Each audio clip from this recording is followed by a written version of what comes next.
دیکھو تقدیر کی کوشش ہے نا، اور اللہ کے حوالے سے ہی ہے جو کوشش کر رہا ہے، کوشش کرنے کا جذبہ اس کی مہربانی۔ اچھا، چائش کا دسترخوان آپ کے لیے فکس ہو چکا ہے، آپ وہ چائش نہیں کر سکتے جو آپ نے دیکھا نہیں ہے۔ آپ 15 آدمیوں میں سے ایک دوست بنا لو جو آپ نے دیکھے ہوئے ہیں، اور جو اچھا دوست ہے وہ تو جاتا ہے افغانستان میں، آپ کو پتہ نہیں کہاں رہتا ہے، کیونکہ دیکھا نہیں ہوا لہذا اس چائش سے آپ معروم ہو۔ پیدا ہوتے ہی آپ کی ڈسٹنی جو ہے پابند ہو گئی، وہ آپ نے دیکھا ہی نہیں ہے۔ بڑی دنیا میں آپ آزاد پیدا ہوئے، لیکن آپ کو معلوم ہی نہیں ہے کہ دنیا میں کتنی چیزیں ہیں، آپ کے پیدا ہوتے ہی آزادی ختم ہوگی۔ تو یہ انسان جو ہے ایک راستے کا مسافر آخر ہو جاتا ہے۔ امکانات بڑے ہوتے ہیں سفر نہ کیا جائے تو، جب سفر کرنے لگو تو ایک ہی راستہ رہ جاتا ہے، بس یہ مجبوری ہے۔ بے شمار سڑکیں جاتی ہیں اس کے گھر کو، اس کے گھر کو، دوست کے گھر کو، جب چلا گئے تو ایک ہی سڑک ملے گی، بس اتنی سی کہانی ہے۔ تو امکانات آزادیاں ہیں، اور سفر جو ہے ایک سڑک کا، یہ مجبوری کہہ لو، تقدیر کہہ لو، یہ حاصل ہے، اسے کچھ ہی شکل میں ہوتا ہے، کسی بھی واقعے میں ہو جائے۔ کیا کھاؤ گے؟ جو مرضی کھاؤ گے، آج یہ پکاؤ، یہ پکاؤ، یہ پکاؤ، اور جو کھایا وہ مقدر تھا، بس اسے بڑے خوشی سے قبول کرو مقدر کو، جھگڑا نہ کرو اس کے ساتھ، صلح کرو۔ تقدیر بدل جائے بدل جائے، جو میرا پھر بھی مقدر تھا، تو نگاہ مرد محمد یہی مقدر ہے۔ آنے والا آ جائے گا تقدیر بدلنے کے لیے، کہ کہاں سے آ رہا ہو کے سب تقدیر، او بولو گا روم بیٹھے ہوئے آپ پڑھا رہے ہیں فقہ، حدیث شریف، بہت ساری چیزیں پڑھا رہے ہیں، کوئی آدمی بیچارہ پیدل چلتے چلتے چلتے کئی سال بڑے عرفانیات لے کر اور پورے عزم کے ساتھ تکمیل کے بعد ہے، اور سمجھ جو ہے ابھی تکمیل کر رہے ہیں، ساری تکمیل کر رہے ہیں۔ کمال کی بات یہ ہے باطن مکمل ہو گیا، سارا شرف جو ہے نا تو سارے کا سارا رومی کے لیے۔ اس کی دیکھو مولانا روم کی تقدیر دیکھو کیسی ہے، کہ گھر میں بیٹھے ہوئے اور تقدیر دینے والا کہاں سے چل کے آ رہا ہے، خدا جانے مطلب کہاں سے چلا آ رہا ہے، یہ دم ہما دم، یہ ایک واقعہ ہو گیا۔ اس کو بولتے ہیں مقدر کیسے بنتے ہیں، اس پہ کبھی اگر غور کرو تو پھر آپ کو بات سمجھ آ جائے گی۔ میں نے پہلے بتایا کہ ایک معاشرہ جس میں برائی آ جائے وہ معاشرہ تباہ ہونے کے قابل ہے، برائی آ جائے تباہ ہو جاتا ہے نا۔ عرب کا معاشرہ اسلام سے پہلے اتنا ہی برا ہے کہ تباہ ہونے کے قابل ہے۔ کبھی اللہ کے مزاج میں ایسی بات آ گئی، انہوں نے کہا اس کو تباہ نہ کرو، چلو اس کو ریفارم کر دو، اور مقدر جب بن رہا ہے تباہ ہونے کے لیے انتظار کر رہا ہے معاشرہ، اور تباہی کے بجائے اوپر سے ریفارمیشن رحمت آ رہی ہے، بلکہ مکمل رحمت عالم آ رہا ہے۔ تو یہ اللہ کا کام ہے کہ جہاں تباہی کی ضرورت تھی اور وہاں پر اللہ تعالیٰ نے رحمت عطا فرما دی۔ تو یہ ہے مطلب تقدیر دیکھنے کے لیے، تقدیر دیکھنے کے لیے یہ بات ہے کہ دیکھو پانی میں چراغ کہاں جلتا ہے، پھر سمجھائیے تقدیر کیا ہے۔ تقدیر یہ ہے کہ غریبی میں بادشاہی کہاں ہوتی ہے، تقدیر یہ ہے کہ تضادات میں دیکھو کہ تقدیر کیسے چل رہی ہے، جہاں سارے دکھی ہیں وہاں ایک آدمی خوش ہے، دو آدمی خوش ہے، تمہیں کیا ابھی تم بھی تو غریب ہو، کہتے ہیں ہمارا مزاج ہی ہو رہا ہے، اللہ تعالیٰ کی مہربانی ہے۔ اب بات سمجھ تو یہ یہاں سے بات سمجھ آتی ہے کہ تقدیر بدلنے والا دور سے چل کے آتا ہے، خود بخود ہی آتا ہے۔ تو آپ نے مقدر پر پورا بھروسہ کرو، اللہ تعالیٰ کو نہ کوئی سبب بنا لے گا، کبھی آپ کے ہاتھوں سے نیکی سرزد ہو جائے گی، کبھی کوئی اور بنانے والا آ جائے گا، کبھی اتفاق سے نتیجہ ہی ٹھیک ہو جائے گا۔ اس لیے آپ نے اچھی تقدیر کا انتظار کیے کرو۔ کہتے یہ اور صحیح کہتے ہیں، جس شخص کا انتظار اچھا ہو گیا اس کا مستقبل اچھا ہو گیا۔ مستقبل کیا ہے؟ تیرے انتظار کا چہرہ۔ اور انتظار کیا کر رہا ہے؟ تو اندیشہ کر رہا ہے، تیرا مستقبل خراب ہو جائے گا۔ انتظار کیا کر رہا ہے؟ میرا خیال ہے کوئی نہ کوئی اچھا واقعہ ہونے والا ہے، بس اچھا ہی ہے۔ تو جس کا انتظار اچھا ہو گیا اس کا مستقبل اچھا ہو گیا۔ اپنے انتظار کا دیکھا کرو چہرہ کیا ہے، کا برا انتظار جو ہے یہ برے مستقبل ہے. تم اور کچھ نہیں کر سکتے, انتظار تو اچھا کر سکتے ہو نا. حسن انتظار جو ہے یہ آنے والے وقت کا اچھی خبر ہے. تقدیر کی اب بات آ گئی. عجب ہے بات کہ آئے مجبوری میری تقدیر کی. کیا کہا؟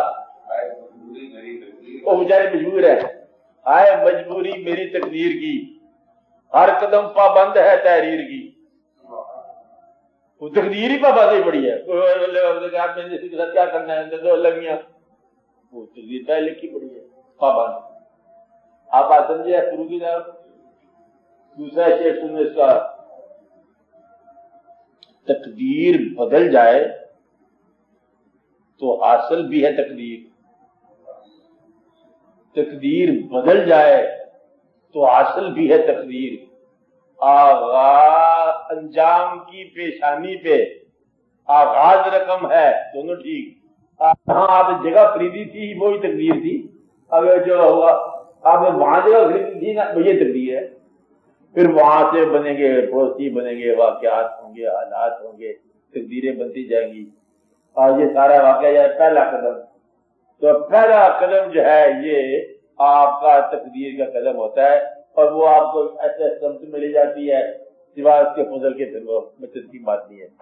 اب یوں کرو کہ گدھ مردار کھاتا ہے, یہ کھاتا ہے, ہاں بہت برا کرتے ہیں, اچھی بات نہیں ہے, لیکن اس کے مزاج آپ اس سے کیا سمجھ آئی کہ بغیر جرم کے اسے مردار دیا جا رہا ہے. اسے مردار کا نہیں پتا کہ یہ مردار کھا رہا ہے, وہ خوراک کھا رہا ہے. اب کیا بات سمجھ آئی؟ اس کی تخلیق میں یہ رکھ دیا گیا کہ یہ کیا ہے. اب یہ غور کرنا کہ شاہین کی تخلیق میں رکھ گیا کہ مرے گا تب بھی زمین پر نہیں آئے گا, اور گدھے کی تخلیق میں یہ چیز رکھ گئی کہ جو چیز رکھی گئی ہے گدھا سب جانتی ہے, اور دوسرا شیر وغیرہ. اسی طرح انسان کی تخلیق میں یہ رکھ دیا گیا کہ اس کے مزاج کی شکل بنا دی گئی اور اس شکل کے مطابق عمل کرتا رہے گا. کیا کہا؟ مزاج کے مطابق عمل کرتا رہے گا. آپ سب بتائیں گے کل کلی یعمل علی شاکلتہ, آپ کہہ دیجئے کہ ہر چیز عمل کرے گی اپنی شکل کے مطابق. شکل مزاج کی ہے, بس جس کو حسن پرست بنا دیا اسے چھوڑ دو, وہ مکان نہیں بنائے گا, وہ جال میں بدلے دیکھے گا, کہتے ہیں اس علاقے میں وہ انسان رہتے ہیں, وہ اچھے لوگ ہوتے ہیں, اور اس کو دیکھا جائے کہنے کے مزاج کے مطابق. آپ بات سمجھ رہے ہو؟ مزاج کے مطابق. یہ جو مزاج ہے یہ آپ کا مقدر ہے, اس سے آپ بچ نہیں سکتے. سوزے دل پروانہ مغز را نہ دھیان. اور جو مغز ہے وہ مغز ہے, وہ شہد بنائے گا, اور پروانہ جو ہے شہد سے بھی آگے نکل گیا. یہ کہاں چلا گیا؟ جل گیا. تو یہ ہے واقعہ. اب ان کے مزاج کے اندر یہ واقعہ ہے, یہی تقدیریں ہیں اور یہی مقدر ہیں اور یہی مقدر سازی ہیں. اللہ تعالیٰ نے جیسے رکھا ہوا ہے اس کو قبول کر لیا جائے. ہر انسان کے اندر کوئی نہ کوئی چیز ہے موجود.